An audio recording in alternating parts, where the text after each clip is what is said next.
Hello students, good morning everyone. Today we are going to start the next topic, angular projection. Angular projection of a projectile. Projectile को जब हम project किया हुआ है तो एक एंगल से प्रोजेक्ट किया हुआ है। इस केस के अंदर जब किसी ऑब्जेक्ट को आप हॉरिजॉन्टली थ्रो करते हैं तो उसकी प्रोजेक्टाइल की शेप बनती है। तो इस केस में पिछले टॉपिक्स के अंदर हम बताया था एक ऑब्जेक्ट को कुछ हाइट से थ्रो हम करते हैं, ठीक है। ग्राउंड से कुछ हाइट से हम प्रोजेक्ट करते हैं हॉरिजॉन्टली। उस केस में उसका हॉरिजॉन्टल रेंज, पाथ प्रोजेक्टाइल का और उसकी वेलोसिटी उस प्रोजेक्टाइल की डिफरेंट इंस्टेंट में डिफरेंट हमने वो कैलकुलेट की थी। अब ये नेक्स्ट टॉपिक इसमें दिया हुआ है एंगुलर प्रोजेक्शन। जब प्रोजेक्टाइल को हमने प्रोजेक्ट किया हुआ है उस केस में एक एंगल से प्रोजेक्ट किया हुआ है, ठीक है। तो इसका डायग्राम मैंने ड्रा किया हुआ है। इस फिगर के अंदर ओ एक्स जो है एक हॉरिजॉन्टल लाइन है एंड ओ वाई की वर्टिकल लाइन, ठीक है। Object is projected at the point O with velocity u। Object को हमने u वेलोसिटी से प्रोजेक्ट किया हुआ है and making angle theta with the horizontal direction. Horizontal line से एंगल जो है कितना बन रहा है आपका, थीटा। फिर हम इस वेलोसिटी को टू कंपोनेंट्स में रिजोल्व किया हुआ है। इलेक्ट्रॉन कंपोनेंट्स में रिजोल्व करते हैं, थीटा दिया हुआ है, इसका मतलब ये हॉरिजॉन्टल कंपोनेंट होगा u cos थीटा और ये OY के लॉन्ग इसकी वेलोसिटी जो होगी v sin theta u sin theta होगी। This is the vertical component velocity, ठीक है। हॉरिजॉन्टली थ्रो किया है तो हॉरिजॉन्टल कंपोनेंट वेलोसिटी जो है वो आपकी कांस्टेंट होगी, इसलिए एक्सेलरेशन जो होगा एक्स एक्सिस के लॉन्ग वो तो आपका कांस्टेंट रहेगा। एक्सेलरेशन आपका क्या रहेगा, आपका जीरो होगा, क्योंकि वेलोसिटी कांस्टेंट कह रहे हो आप। यदि आगे से एयर का अपोज नहीं होता है, एयर रेजिस्टेंस नेग्लेक्टेड है, तो उस केस में हॉरिजॉन्टल कंपोनेंट वेलोसिटी आपकी कांस्टेंट होगी। एक्सेलरेशन जो होगा एक्स एक्सिस के लॉन्ग वो क्या होगा, आपका जीरो होगा, ठीक है। Vertical component velocity u sin theta is decreases. धीरे धीरे जो है ऊपर की तरफ ऑब्जेक्ट आपका जाता है तो वर्टिकल कंपोनेंट वेलोसिटी आपकी धीरे धीरे होगी, धीरे धीरे कम होती हुई जाएगी। किसके कारण, due to the downward force of gravity. Highest point जो h आपको दिया हुआ है यहाँ पर, इस पॉइंट के ऊपर आपकी एक ही वेलोसिटी होगी और यहाँ कौन सी होगी, वो होगी आपकी u cos theta. u sin theta इस h पॉइंट के ऊपर आपका जीरो होगा। हाईएस्ट पॉइंट के ऊपर वर्टिकल कंपोनेंट वेलोसिटी आपकी जीरो होगी, ओनली हॉरिजॉन्टल कंपोनेंट वेलोसिटी होगी। इसके बाद ऑब्जेक्ट जब नीचे की तरफ आता है तो उस केस में वर्टिकल वेलोसिटी जो है वो आपकी बढ़ेगी due to the downward force of the gravity, ठीक है। डाउनवर्ड फोर्स ऑफ ग्रेविटी के कारण वो वैल्यू जो है आपकी क्या होगी, बढ़ेगी। तो फाइनली जो है प्रोजेक्टाइल एक पाथ कवर करता है ओ से बी का। ये आपका एक प्रोजेक्टाइल हुआ और ओ बी जो है इसकी हॉरिजॉन्टल रेंज हुई और AH जो है वो एक maximum height attend bye the projectile. AH यहाँ मैक्सिमम हाइट है और OB जो है एक हॉरिजॉन्टल रेंज आपको दिया हुआ है, ठीक है। At t is equal to 0 इस पॉइंट के ऊपर ऑब्जेक्ट आपका यहाँ पे होगा ओरिजिन के ऊपर, इस पॉइंट के ऊपर आपका x नॉट 0 होगा, y नॉट भी क्या होगा आपका 0 होगा। एट टाइम t ऑब्जेक्ट आपका यहाँ पहुँच जाता है तो इस पॉइंट पे इसके दो कोऑर्डिनेट्स मैंने लिखे हुए हैं, एक x लिखा हुआ है, एक y लिखा हुआ है। x एक हॉरिजॉन्टल डिस्टेंस है, दिस इज x, ये आपका x हो गया, इसको हमने क्या मान लिया y। x is the horizontal distance covered by the object in time t and y जो क्या है, ऑब्जेक्ट o से जब p तक मोशन करता है तो मोशन उसकी हॉरिजॉन्टल के अलोंग भी हो रही है और वर्टिकल के अलोंग उसकी ऑब्जेक्ट की मोशन आपकी हो रही है, ठीक है। तो इसके अंदर पहले आप मैं इसमें ये लिख रहा हूँ, सोच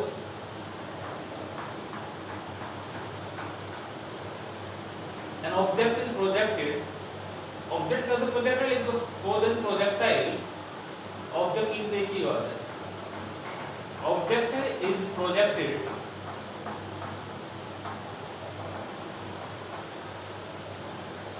at point O with velocity u, with velocity u, making an angle theta with the horizontal direction, with the horizontal direction. ठीक है, एंगल आपका थीटा बना है हॉरिजॉन्टल डायरेक्शन से, ठीक है। At t is equal to 0, at t is equal to 0 the object at O, object आपका origin point के ऊपर होगा, object at time t is equal to 0 the object at x naught, object at ओपे होगा origin के ऊपर होगा, at time t is equal to 0 के ऊपर ऑब्जेक्ट ओरिजिन के ऊपर होगा। हियर x नोट जो होगा वो आपका 0 होगा और y नोट भी यहाँ पे क्या होगा आपका 0 होगा। फिर इस वेलोसिटी को now the velocity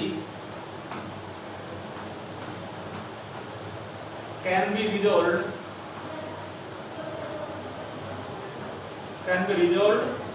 into two rectangular components,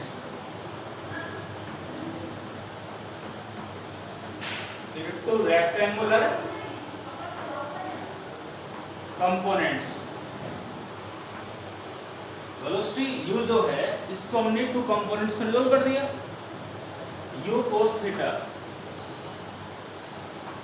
along OX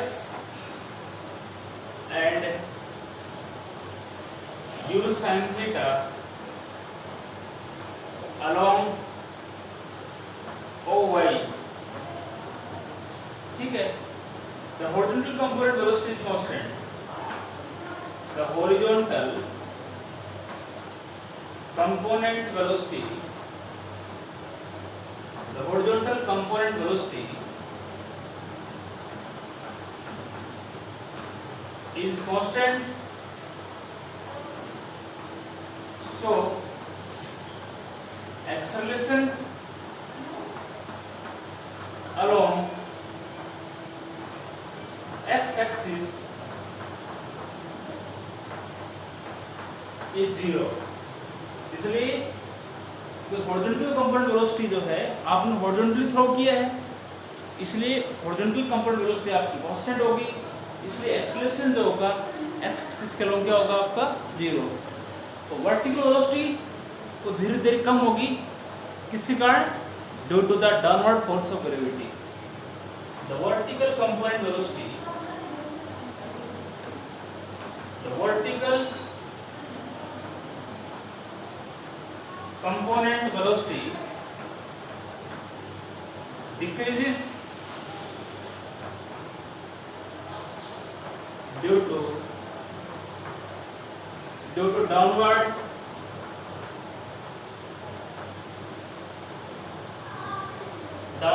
force of gravity, downward force of gravity at highest point,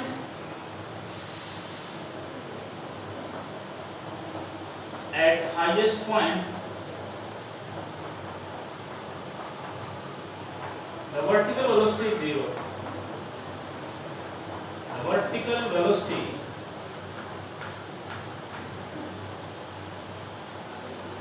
is ऊपर लिखना है इसके बाद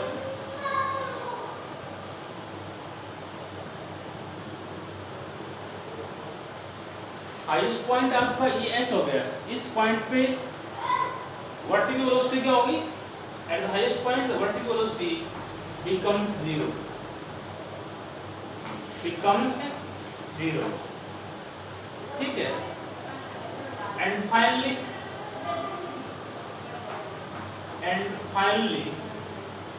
object covers a path from O to B। ठीक है, अब इसके अंदर हम इसमें निकालते हैं फर्स्ट पाथ फॉर प्रोजेक्टाइल। क्या निकाल रहे हैं? Path for projectile. ये प्रोजेक्टाइल का पाथ जो है उसकी शेप क्या है, कैसा पाथ है उसका, वो हम कैलकुलेट करेंगे। इसमें मैंने बस ये लिखा है मेन बातें। ऑब्जेक्ट को हमने O पॉइंट से प्रोजेक्ट किया हुआ है, हॉरिजॉन्टली ऑब्जेक्ट को हमने थ्रो किया है, और वेलोसिटी ऑब्जेक्ट की U है, एंगल थीटा बना रखा है हॉरिजॉन्टल लाइन से। फिर हमने वेलोसिटी जो है इसको 2 कंपोनेंट्स में रिजोल्व कर रखा है। इसके 2 कंपोनेंट होंगे, horizontal component velocity U cos theta along OX and U sin theta, this is the vertical velocity along OY। Horizontal velocity आपकी कांस्टेंट होगी, इसलिए एक्सेलरेशन जो होगा x एक्सिस के अलॉन्ग वो 0 होगा। वर्टिकल वेलोसिटी धीरे धीरे आपकी कम होगी, और इस h हाईएस्ट पॉइंट के ऊपर वर्टिकल वेलोसिटी क्या होगी आपकी 0। तो फाइनली जो है प्रोजेक्टाइल पाथ कवर करता है O से B का, this is the horizontal range. ठीक है, अब हम इसके अंदर इसका फर्स्ट पार्ट जो है वो हम कैलकुलेट कर रहे हैं, पाथ ऑफ प्रोजेक्टाइल।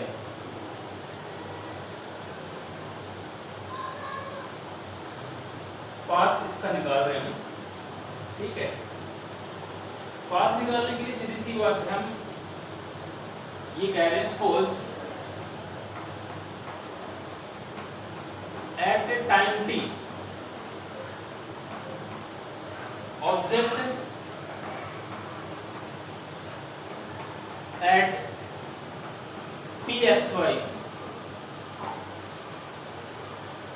ऑब्जेक्ट आपका इस पॉइंट pxy में पहुंच जाता है, जहां पर x क्या है, horizontal distance at time t।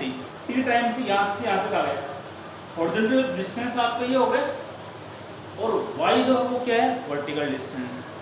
तो सीधी सी बात है, ऑब्जेक्ट O से जब P तक जाता है तो उसकी मोशन x एक्सिस के अलॉन्ग भी हो रही है, मतलब हॉरिजॉन्टल डायरेक्शन के अलॉन्ग भी हो रही है, और वर्टिकल डायरेक्शन के अलॉन्ग भी हो रही है। तो पहले इसके अंदर हम लोग क्या क्या करते हैं, motion along horizontal direction, motion along horizontal direction.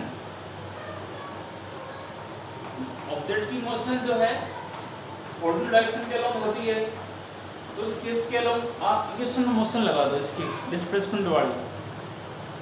x is equal to x naught plus uxt plus half of axt square. ये इक्वेशन आप लगा दो। इस इक्वेशन के अंदर यहाँ पे मैंने बता दिया, हेयर x नॉट आपका 0 होगा, इस पॉइंट के ऊपर इनिशियल डिस्प्लेसमेंट 0 होगा, एंड ux का मतलब क्या हुआ, वेलोसिटी अलोंग x एक्सिस। क्या दे रखी है, initial velocity along x axis क्या है, u cos थीटा, और एक्सेलरेशन x के अलोंग कितना है आपका 0। इसमें पुट कर दो, क्या आएगा, x is equal to 0 plus u cos theta into t plus 0। ठीक है भाई, x 0 हो गया, तो यहाँ से x इज इक्वल टू आपका आ गया u cos theta into t, तो यहाँ से t निकाल लो, t की वैल्यू क्या आएगी, यहाँ से t इज इक्वल टू आएगा x by u cos theta. भाई जब ऑब्जेक्ट यहाँ से जब p तक मोशन करता है x के अलोंग, तो उसका टाइम मैंने निकाल लिया। अब इसके अंदर हम निकाल रहे हैं मोशन अलोंग वर्टिकल डायरेक्शन। अभी तो मैंने x के अलोंग निकाली इसकी मोशन, उसका टाइम निकाल दिया। सेकंड इसके अंदर, तो इसमें नोट कर रहा हूँ, मोशन अलोंग वर्टिकल डायरेक्शन,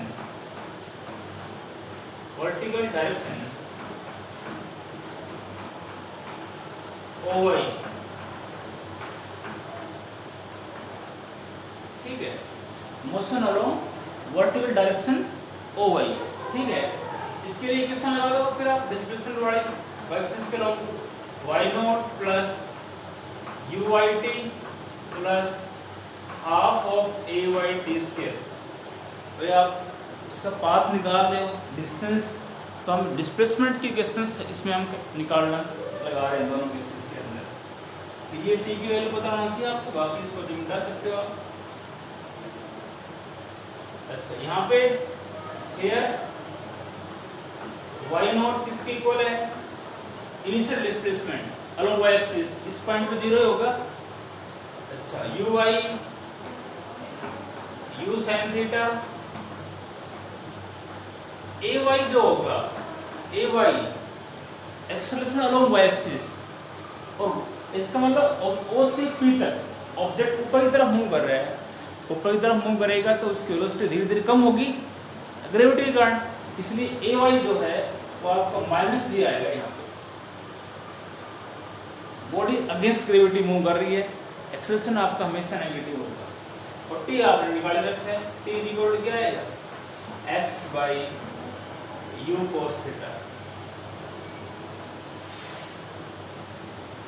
इसमें पुट करो, y इक्वल टू आपका आ जाएगा y0 0 uy u sin theta, t आपका है x by u cos theta, t की वैल्यू आ गई ना, प्लस हाफ ay g और t स्क्वायर क्या है? x square by u square cos square theta. इन सभी की वैल्यू मैंने पुट कर दी इसके अंदर, इसको सोल्व कर लो तो ये यू से कट जाएगा आपका, और ये आएगा y equal to x sin upon cos tangent theta, x tangent theta minus plus minus minus कर दिया मैंने इसको, g x square by twice of u square cos square theta. ये इक्वेशन आपकी आ गई। y इक्वल टू आपका क्या है? x tangent theta minus gx square, ठीक है, gx square by 2 square cos square theta. ये एक पैराबोलिक इक्वेशन है, this is equation of parabola, this is the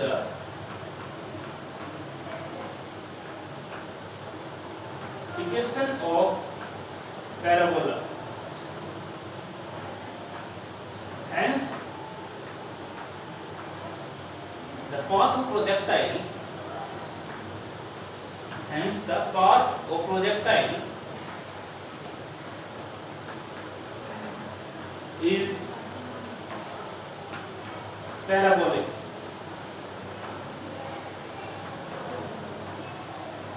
इसका मतलब ये हुआ जब ऑब्जेक्ट O से P तक जा रहा है, ऐसे मोशन कर रहा है ना, ये पाथ आपका एक पैराबोलिक पाथ हुआ। ये प्रूव है आपका, हमने एक इक्वेशन ड्राइव की है, ये एक पैराबोला की इक्वेशन है, इसका मतलब पाथ भी वैसा होगा उसका। तो हम ये कहेंगे जब ऑब्जेक्ट आपका हॉरिजॉन्टली हम इसको प्रोजेक्ट करते हैं तो उसका पाथ जो है उस प्रोजेक्टाइल का वो पैराबोलिक पाथ होगा। ये तो इसका फर्स्ट पार्ट था। अब इसके अंदर हम इस कैलकुलेट करेंगे इसका टाइम ऑफ फ्लाइट। क्या निकालोगे? Time of flight. Second part जो है इसके अंदर हम कैलकुलेट करेंगे time of flight. Second part, अलग अलग पार्ट हम इसके कर रहे हैं। मुझे लगता है आज यही होगा, क्योंकि इसके 3 पार्ट्स और हैं, वो एक पूरी वीडियो में होंगे आपकी, इसलिए मैं यही करूँगा आपका। टाइम ऑफ फ्लाइट मैं इसको कैलकुलेट कर रहा हूँ। टाइम ऑफ फ्लाइट को किससे बताया था, रिप्रेजेंट कैसे करते हैं हम? टी से। टाइम ऑफ फ्लाइट क्या हुआ? It is the total time by the projectile while it going from O to B। जब O से ऑब्जेक्ट B तक जाता है तो कितने टाइम तक ऑब्जेक्ट प्रोजेक्टाइल फ्लाइट में आपका रहता है, एयर में रहता है, ठीक है, उसमें कितना टाइम लिया। It is the total time taken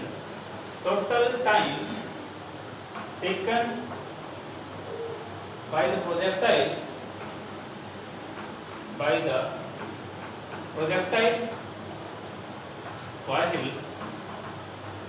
going from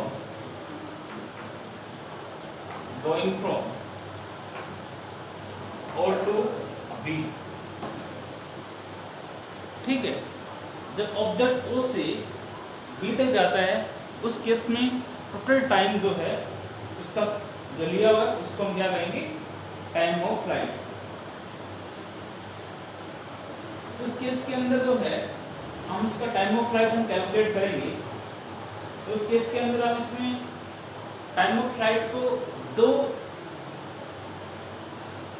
दो पार्ट्स में डिवाइड कर लेते हैं। एक तो time taken by the object going from O to H और एक S टू B। जब ऑब्जेक्ट O से S तक मोशन करता है उसके जो टाइम ले रहा है उसको बोल देंगे टाइम ऑफ असेंट, और H से जब B तक मोशन करता है उसको हमने मान लिया time of descent. Motion object की सिमेट्रिकल हो रही है, मतलब कोई उसमें वेरिएशन नहीं हो रहा है। एक जिस स्पीड से ऑब्जेक्ट मूव कर रहा था उसी स्पीड से मूव करेगा, एक सिमेट्रिकल मोशन है। तो दोनों टाइम जो है टाइम ऑफ असेंट O से H का टाइम और H से B का टाइम आपस में बराबर होगा। टोटल टाइम कितना आएगा फिर, time of ascent plus time of descent. ठीक है, तो मैं यहाँ पे ये कह रहा हूँ time of flight consist of two parts,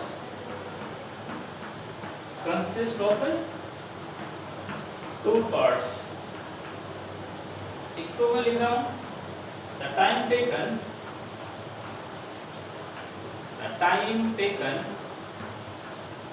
by the object while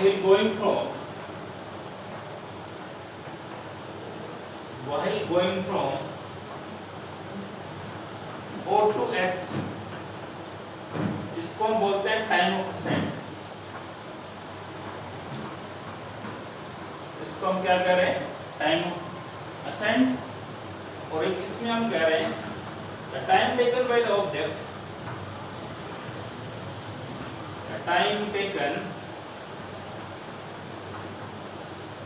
object going from H to B। ठीक है, इसको हमने क्या नाम डाल दिया, time of decent.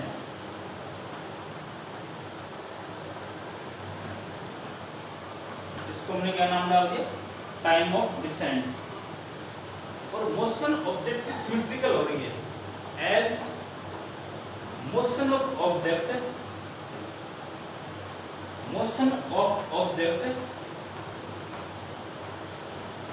is symmetrical।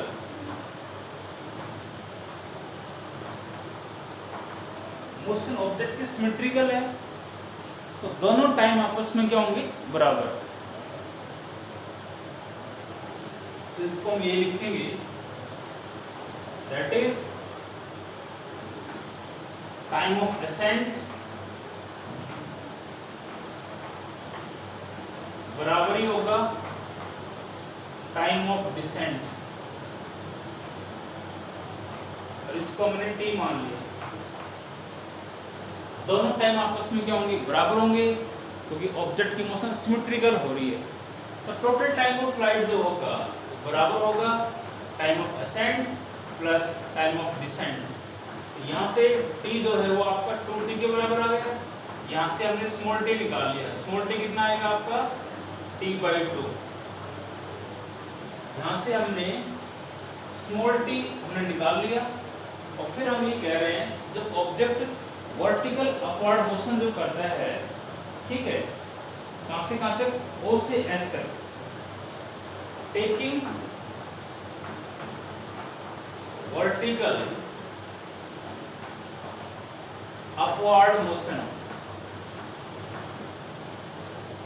upward motion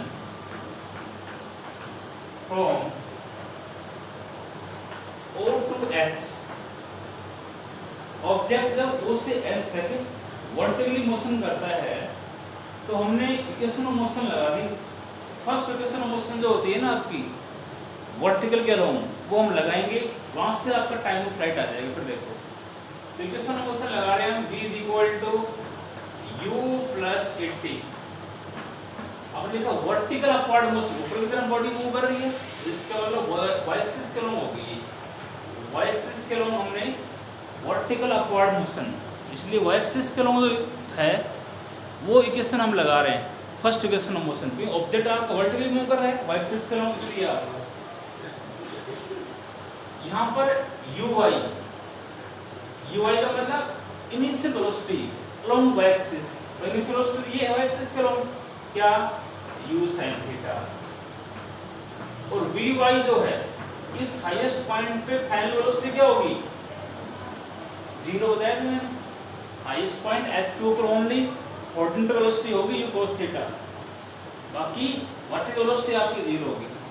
और ay किसके बराबर आएगा, माइनस जी, अगेंस्ट ग्रेविटी बॉडी मूव कर रही, माइनस जी आएगा। t आपने निकाल लिया कैपिटल T बाई 2, इसमें पुट कर दो तो vy 0, uy u sin theta, ay minus g, और t कितना है T बाई 2।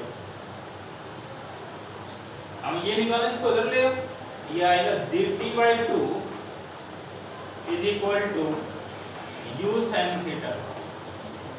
हमें जो है इस केस के अंदर निकालना क्या है, टाइम ऑफ फ्लाइट निकालना है t, इसको इधर कर रहा हूं मैं, t इक्वल टू आ जाएगा 2u sin थीटा बाई 3।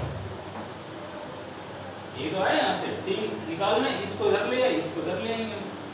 ये इसका मतलब जो ऑब्जेक्ट आपका ऐसे मोशन करता है O से B तक, ठीक है, उस केस के अंदर टाइम ऑफ फ्लाइट आपका ये क्या आएगा 2u sin थीटा बाई 3। यहाँ से टाइम ऑफ फ्लाइट दो फैक्टर्स पर डिपेंड कर रहा है,